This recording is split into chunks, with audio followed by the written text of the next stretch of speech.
Hi, I'm Blair Bathory, and this is the Something Scary podcast. Thank you so much for being here.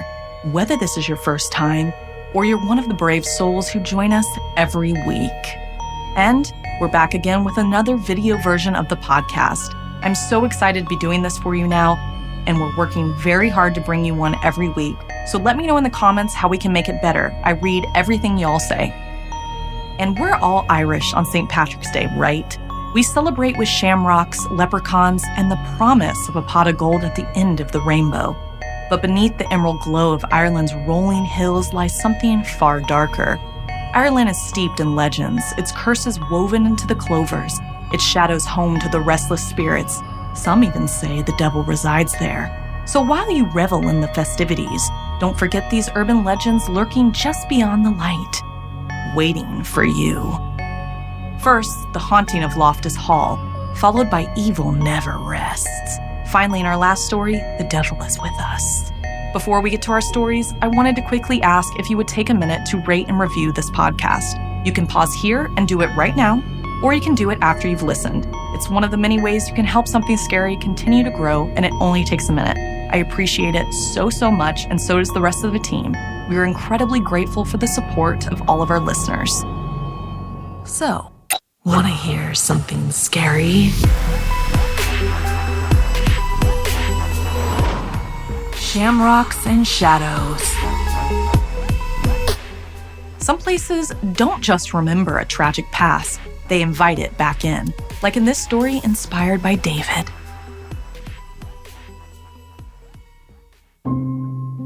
Michael didn't believe in ghosts. He believed in stories, in viral content, in debunking myths for an audience that ate up his skepticism like candy. That's why he stood outside the rusted gates of Loftus Hall, the wind whipping through the skeletal remains of Ireland's most haunted house, camera in hand. The house had been abandoned for years, its windows like black, staring eyes, its once grand facade sagging under the weight of centuries. The storm that had been threatening all evening finally broke, and rain began to pelt the stone walls, turning the earth beneath Michael's boots to mud. A perfect night for a ghost hunt. A perfect night to prove everyone wrong. Michael squeezed through a gap in the gate and walked the overgrown path to the door, filming as he went. Loftus Hall, he murmured into the mic, the wind nearly swallowing his words. The legend goes like this. A storm rages, a traveler appears at the door. The family takes him in, only to discover, during a card game, that he's not human. The stranger, he paused at the entrance, gripping the heavy iron handle. It had cloven hooves. The door swung open before he touched it. Michael's breath hitched. The air inside was thick, damp, and heavy with the scent of something metallic, or maybe rot. He swallowed hard, forcing a grin. "Old houses settle," he said for the camera, stepping inside. When the wind pressure changes, people think houses are haunted, when it's really just physics. His voice sounded too loud in the empty house. The hall stretched before him, lined with faded wallpaper, the wooden floor warped with time. He moved deeper inside, flashlight slicing through the gloom. The storm rattled the windows, but beneath the wind, another sound reached his ears. Whispers. He froze. The mic caught a faint, rasping sound, like fabric brushing against fabric. Michael turned sharply. Nothing, just shadows stretching unnaturally long against the walls. He let out a slow breath and forced a chuckle. "I'll check out the tapestry room. That's where Lady Anne was locked away after she saw whatever she saw." His footsteps echoed as he climbed the grand staircase. Halfway up, he hesitated. Another sound. Soft, rhythmic, like footsteps matching his own. Michael turned abruptly, shining his flashlight behind him. The staircase was empty. His fingers clenched the banister. Keep moving. In the tapestry room, the door stood ajar. Michael pushed it open, swallowing the sudden nausea that rolled through his gut. The room was musty. The air now held the scent of burning fabric. Dust coated the furniture, the edges of a forgotten rocking chair disappearing into shadow. His flashlight flickered. The mirror in the corner caught his reflection, except it didn't. For a split second, Michael saw something else, a figure in the glass, sitting in the rocking chair. His pulse thundered. He turned. The chair was empty, but the reflection remained. The fingers trembled as he lifted his camera. "If there's anyone here," he said, forcing his voice to stay steady. "Make yourself known." Silence. Then a knock. Michael's stomach clenched. The sound had come from just outside the room. He swallowed, gripping his flashlight, stepping toward the doorway. "Hello?" Another knock. Closer. He braced himself and swung the door open. The hall was empty, but the air had changed. It was charged, thick with static, humming against his skin. The storm outside roared, wind shrieking through unseen gaps in the walls. Then, footsteps, slow, measured, coming up the stairs. Michael's chest tightened. His camera was still rolling, the red light blinking in the darkness. This was a squatter, he'd see them, but there was nothing, just the steady sound of approaching footsteps. Then they stopped. Right outside the tapestry room, the hallway stretched before him, empty except for shadows shifting unnaturally, bending toward the ceiling. Then the whisper started again. This time, he could almost make out the words. Not Irish, not English, something older, something wrong. Michael turned toward the mirror, and that was when he saw it. Not his own reflection, but the stranger. A dark cloak, a wide brim hat, concealing everything except the grin too wide for any human mouth. Michael's breath hitched. He turned toward the chair, empty, but the reflection remained, and then it moved. The figure in the mirror stood up. Michael couldn't move. He watched as the thing stepped forward, impossibly slow, impossibly silent, until it stood just behind him in the glass, and then a hand landed on his shoulder. Michael screamed. He spun, the room empty, his own shadow stretching against the wall. The mirror cracked. A long, jagged line split the reflection down the middle. Something in Michael's mind broke. His camera slipped from his hands. He ran, down the stairs, across the hall, through the door that should have been locked. The storm swallowed him as he sprinted into the night, breath coming in ragged gasps.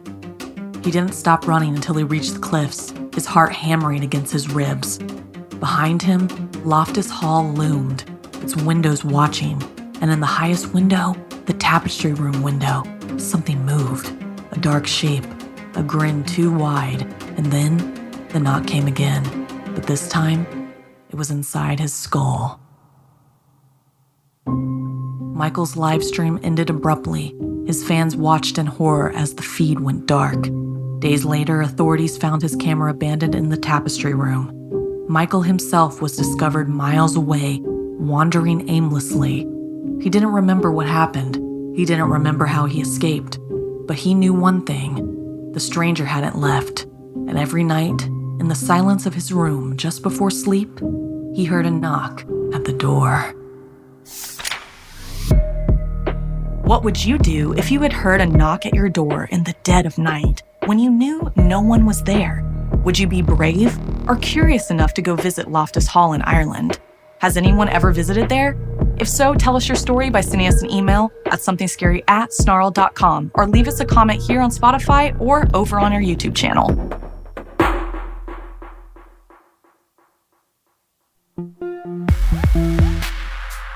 Sometimes secrets that are hidden in the depths of history have a way of clawing their way back into the light. Written by Sara. Killakee House, on the outskirts of Dublin, had long been abandoned.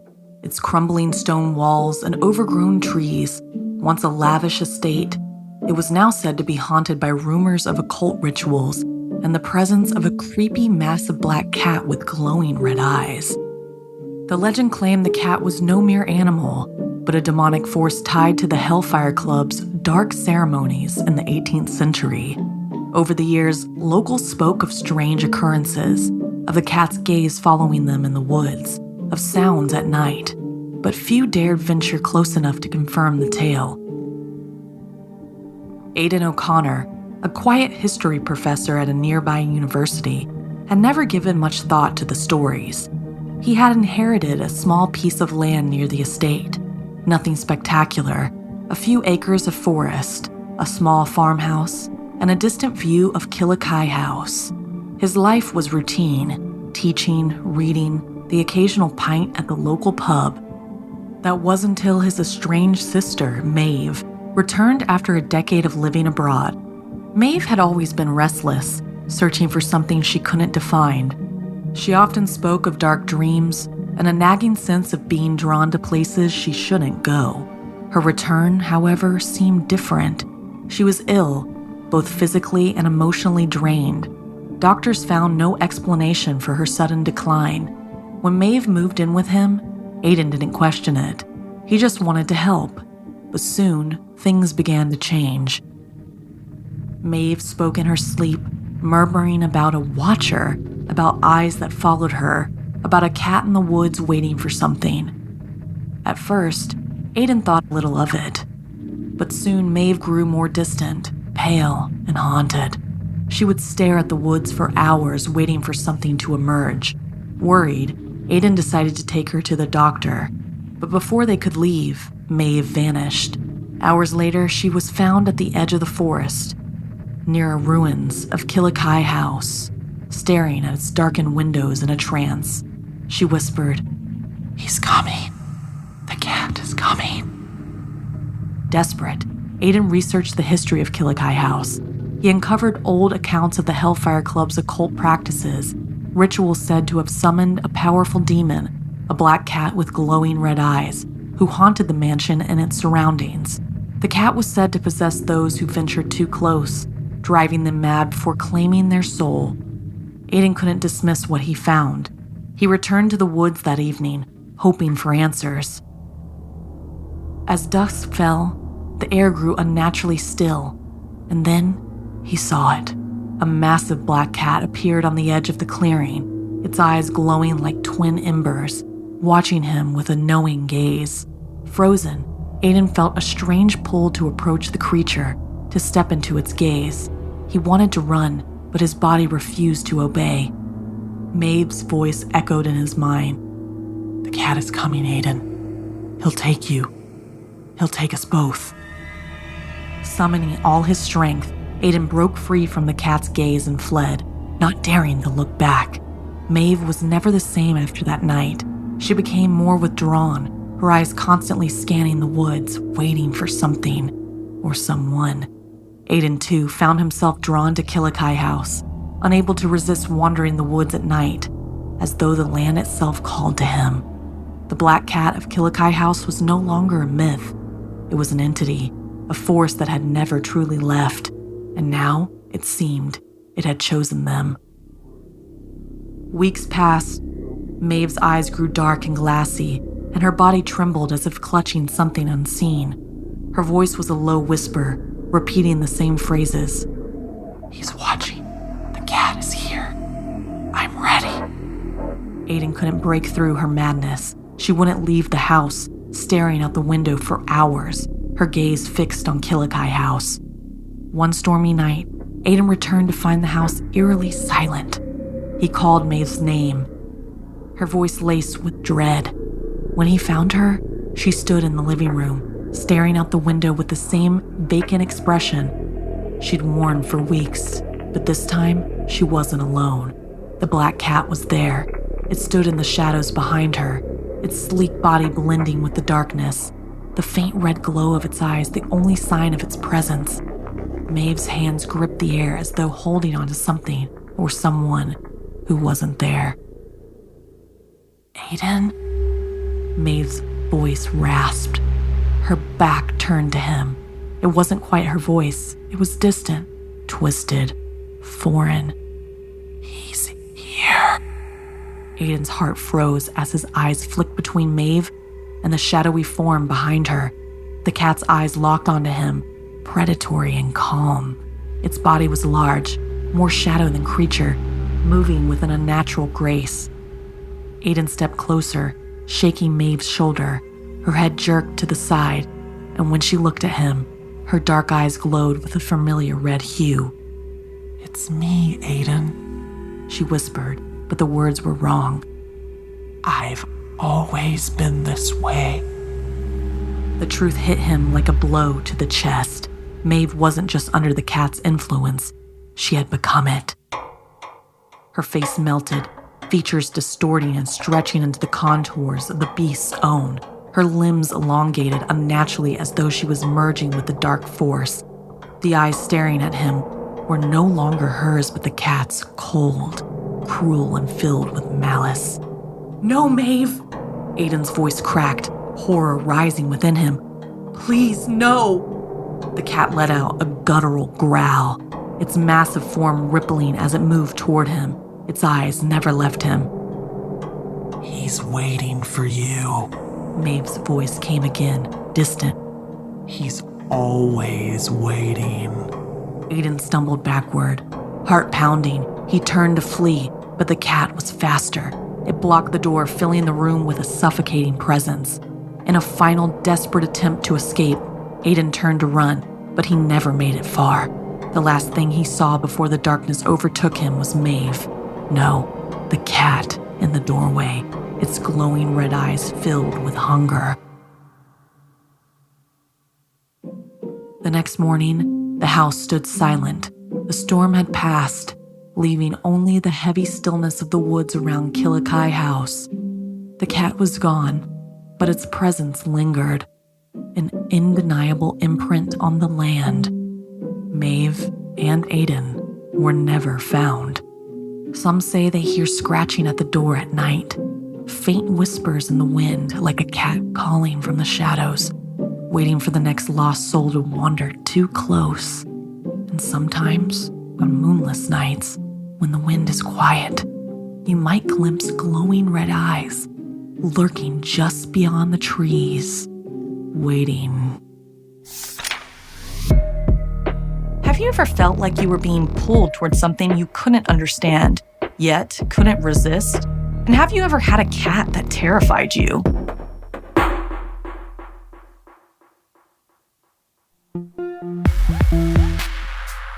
Sometimes the things we think we know are just the beginning of what's hiding in the dark, waiting for the right moment to reveal itself, like in this story inspired by Colt. Many of Ireland's legends and myths are rarely talked about, but some are enough to make anyone question reality. I was a perfectly rational child before this happened to me.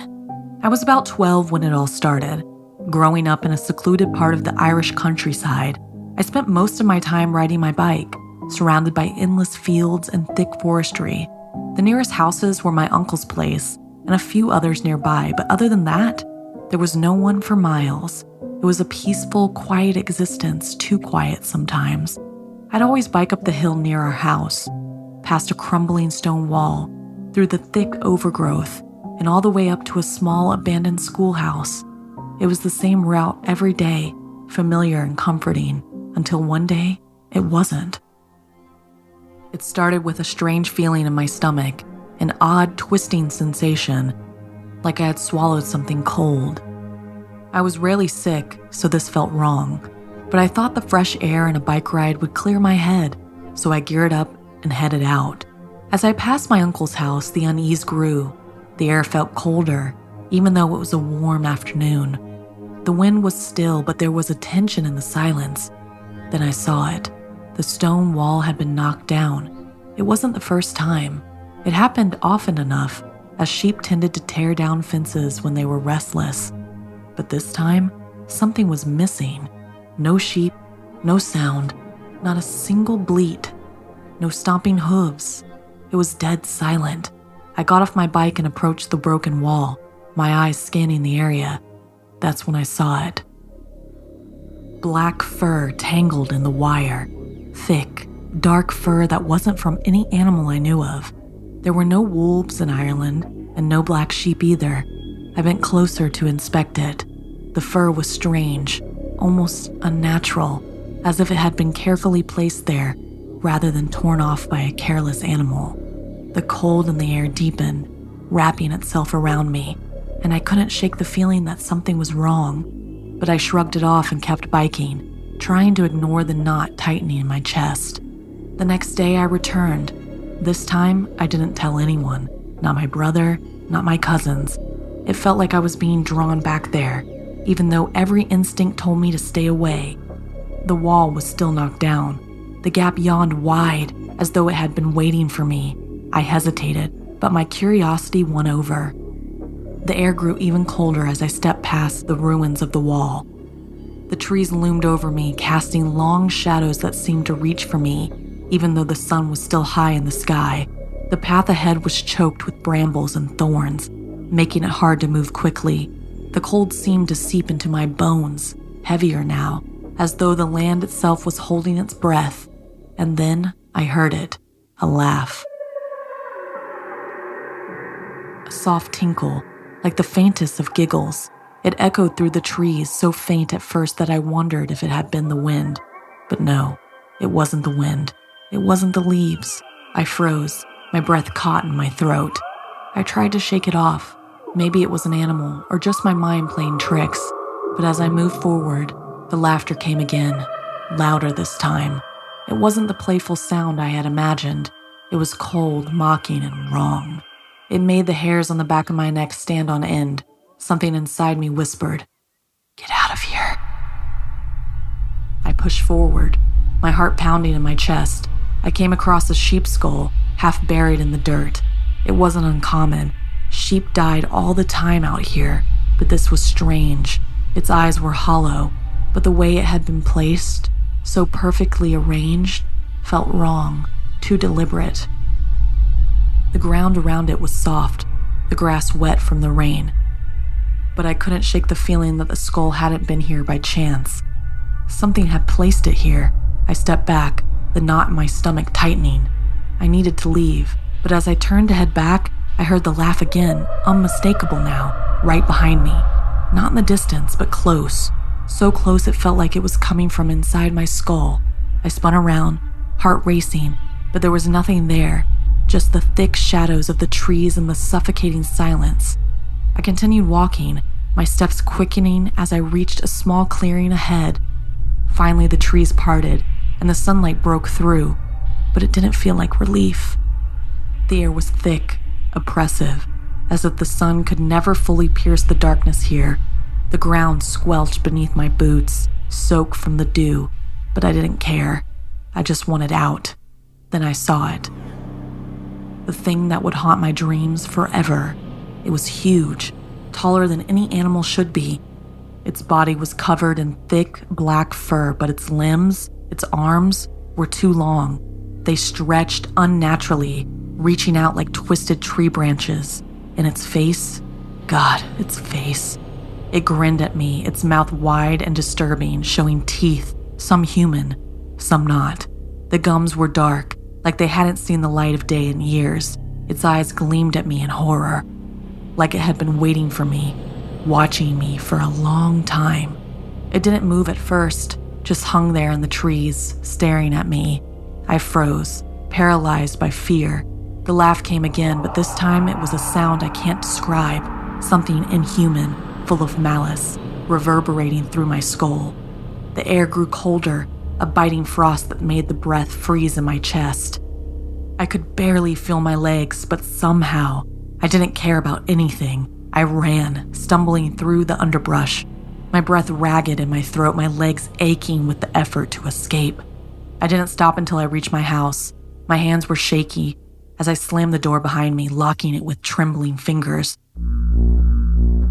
I couldn't tell anyone, not yet. I didn't even want to speak of it, but I knew something had followed me. I could feel its presence, a cold shadow pressing against the walls of the house. Later, I told my brother. He had always been into strange spiritual things. He listened quietly, his face growing serious as I described what I saw. "It was probably a Púca," he said, his voice soft. "They're shapeshifters, mischievous spirits. They can turn into anything, horses, cats, even people. They love to mess with you, confuse you, lead you into danger. What you saw was probably a Púca in the middle of shifting forms." That explanation didn't help. It didn't make me feel safer. If anything, it made me feel worse. I didn't want to believe that something like that existed, but the terror I felt in the clearing, that wasn't something I could just shake off.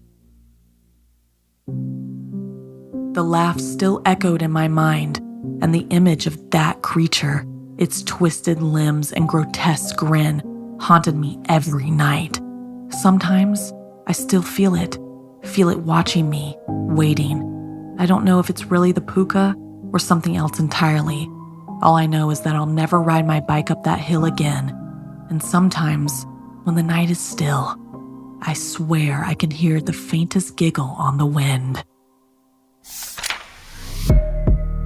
Have you ever experienced something that made you question what you saw or heard?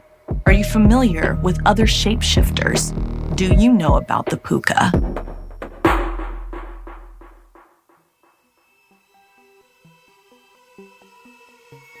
This week's podcast stories were edited by Sara narration by Blair Bathory, audio edited and mixed by Fitz Harris, additional audio editing by Calvin Linderman, produced by Ana Villalobos, executive produced by Gail Gilman, music by Sapphire Sindalo and Calvin Linderman.